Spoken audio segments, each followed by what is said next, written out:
Ha agito coperta dall'ombra della notte la mano che ha attaccato con lo scotch nel centro storico della città. Prato della Valle, Piazza dei Signori sono riconoscibili alcune locandine con effigiata la sagoma nera di Elena Cornaro Piscopia, prima donna laureata al mondo proprio a Padova, con sottoscritta la frase "La statua scomparsa".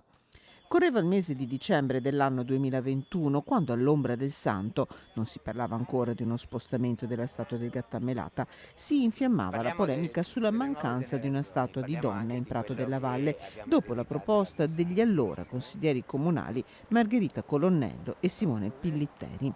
Anonimi volantini, siglata dall'associazione Veneta Mi Riconosci, l'informativa giunta mattiniera in redazione che pone alla pubblica attenzione la richiesta di tornare a parlare del tema di fatto dimenticato. Di statue di donna ne dovevano sorgere numerose in tutta la città, ma non in Prato della Valle, aveva risposto allora Palazzo Moroni alla petizione forte di ben 6.000 firme presentate in Consiglio Comunale. Per ora, volantini a parte, statue di donne non se ne sono viste e sono una decina in tutto il Veneto. I padovani ne chiedono notizie, recita la locandina, e noi con loro.